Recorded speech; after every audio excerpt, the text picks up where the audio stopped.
Bismillahirrahmanirrahim. Assalamualaikum warahmatullahi wabarakatuh. Izinkan kelompok kami memaparkan atau menjelaskan mengenai ruang lingkup perilaku organisasi. Yang pertama, saya ingin menjelaskan mengenai pengertian organisasi tersendiri. Terdapat beberapa teori dan perspektif mengenai organisasi. Organisasi pada dasarnya digunakan sebagai tempat atau wadah di mana orang-orang berkumpul, bekerja sama secara rasional dan sistematis, terencana, terorganisasi, terpimpin, dan terkendali dalam memanfaatkan sumber daya, uang, material, mesin, metode, maupun lingkungan, sarana prasarana data, dan lain sebagainya yang digunakan secara efisien dan efektif untuk mencapai tujuan organisasi. Sebuah organisasi dapat terbentuk karena dipengaruhi oleh beberapa aspek seperti penyatuan visi dan misi, serta tujuan yang sama dengan perwujudan eksistensi sekelompok orang tersebut terhadap masyarakat. Organisasi yang dianggap baik adalah organisasi yang dapat diakui keberadaannya oleh masyarakat di sekitarnya, karena memberi kontribusi seperti pengambilan sumber daya manusia dalam masyarakat sebagai anggota-anggotanya, sehingga menekankan angka pengangguran. Orang-orang ada di dalam suatu organisasi mempunyai suatu keterkaitan terus-menerus. Rasa keterkaitan ini bukan berarti keterseumuran hidup. Selanjutnya saya ingin menjelaskan mengenai pengertian organisasi menurut para ahli. Yang pertama ada dari Stoner, yaitu mengatakan bahwa organisasi adalah suatu pola hubungan yang melalui orang-orang di bawah pengarahan atas mengejar tujuan bersama. Yang kedua ada menurut James McMonagle, mengemukakan bahwa organisasi adalah bentuk setiap perserikatan manusia untuk mencapai tujuan bersama. Yang ketiga ada menurut Chester A. Bernard, berpendapat bahwa organisasi adalah suatu sistem aktivitas kerjasama yang dilakukan oleh dua orang atau lebih. Yang keempat ada Stephen P. Robbins, yang menyatakan bahwa organisasi adalah kesatuan atau entiti sosial yang dikoordinasikan secara sadar dengan sebuah batasan yang relatif dapat diidentifikasi, yang bekerja atas dasar yang relatif terus-menerus untuk mencapai suatu tujuan bersama atau sekelompok tujuan. Saya ingin menjelaskan mengenai ruang lingkup organisasi, suatu teori yang mempelajari kinerja dalam sebuah organisasi, biasa disebut dengan organisasi. Salah satu masalah yang dapat dikaji dalam suatu teori organisasi adalah bagaimana sebuah organisasi menjalankan fungsi dan mengaktualisasikan visi dan misi organisasi tersebut. Teori organisasi itu adalah sekumpulan ilmu pengetahuan yang membicarakan mekanisme kerjasama dua orang atau lebih secara sistematis untuk mencapai tujuan yang telah ditentukan. Hal tersebut dapat dikemukakan oleh seorang ahli yang bernama Lubis dan Hussein pada tahun 1987 dalam pembahasan mengenai teori organisasi, mencakup masalah teori-teori organisasi yang pernah ada dan berlaku beserta sejarah dan perkembangannya hingga sekarang, yaitu meliputi teori organisasi klasik, teori organisasi neoklasik, dan teori organisasi modern. Saya akan menjelaskan mengenai teori ruang lingkup organisasi yang terdiri dari 4 teori. Yang pertama teori klasik, kedua neoklasik, ketiga modern, dan keempat sistem umum. Yang pertama teori klasik. Sebenarnya teori klasik ini telah berkembang dari tahun 1800-an. Teori ini biasa kita sebut dengan teori tradisional atau classical theory. Teori ini berkembang dalam 3 aliran. Yang pertama ada teori birokrasi, kedua administrasi, dan ketiga manajemen alamiah. Birokrasi dikembangkan dari ilmu sosiologi, sedangkan teori administrasi dan manajemen ilmiah dikembangkan langsung dari pengalaman praktek manajemen. Teori administrasi memutuskan diri pada aspek makro dari organisasi. Aliran manajemen ilmiah memberi tekanan pada karyawan dan mandor dalam kegiatan perusahaan atau elemen mikro sebagai suatu bagian dari proses kerja. Teori klasik mendefinisikan organisasi sebagai struktur hubungan, kekuasaan, tujuan, peranan, kegiatan, komunikasi, dan faktor-faktor lainnya yang terjadi bila orang bekerja sama. Yang kedua ada teori neoklasik. Teori neoklasik ini dikembangkan atas dasar teori klasik.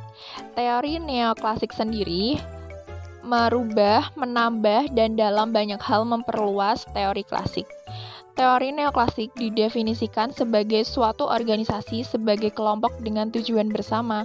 Bila pada teori klasik banyak menitik beratkan pembahasannya pada struktur, tata tertib, organisasi formal, faktor-faktor ekonomi dan rasionalitas tujuan, sedangkan teori neoklasik banyak menekankan pentingnya aspek sosial dalam bekerjaan dan organisasi informal, serta aspek psikologis atau emosi. Yang ketiga ada teori modern. Aliran terbesar ketiga dalam teori organisasi dan manajemen adalah teori modern, atau disebut juga analisa sistem pada organisasi. Teori modern melihat semua unsur sebagai suatu kesatuan. Teori modern mengemukakan bahwa organisasi bukanlah suatu sistem tertutup yang berkaitan erat dengan lingkungan yang stabil, tetapi organisasi adalah suatu sistem terbuka yang harus menyesuaikan diri dengan perubahan-perubahan lingkungan. Kemudian, apa itu teori sistem umum? Teori sistem umum merupakan suatu aspek analisis organisasi yang berusaha untuk menemukan kaidah umum organisasi yang berlaku universal. Tujuan teori sistem umum adalah penciptaan suatu ilmu pengetahuan organisasional universal dengan menggunakan elemen-elemen dan proses-proses umum seluruh sistem sebagai titik awal. Pengertian perilaku organisasi menurut para ahli. Yang bagian pertama, Timothy A. Duke. Timothy menjelaskan bahwa perilaku organisasi adalah suatu bidang studi yang menyelidiki dampak yang dipunyai oleh suatu individu, kelompok, dan juga struktur pada perilaku yang ada di dalam suatu organisasi. Sedangkan Toha menerapkan bahwa perilaku organisasi adalah suatu studi yang berhubungan dengan berbagai aspek tingkah laku manusia di dalam organisasi ataupun kelompok tertentu.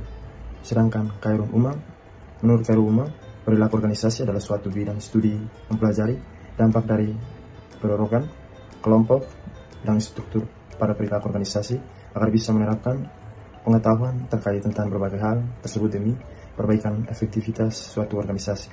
Sedangkan Shalsir Torang berpendapat bahwa perilaku organisasi adalah tentang apa yang dilakukan oleh mereka ada di dalam organisasi dan bagaimana perilaku mereka ataupun memberikan dampak pada performa organisasi tertentu.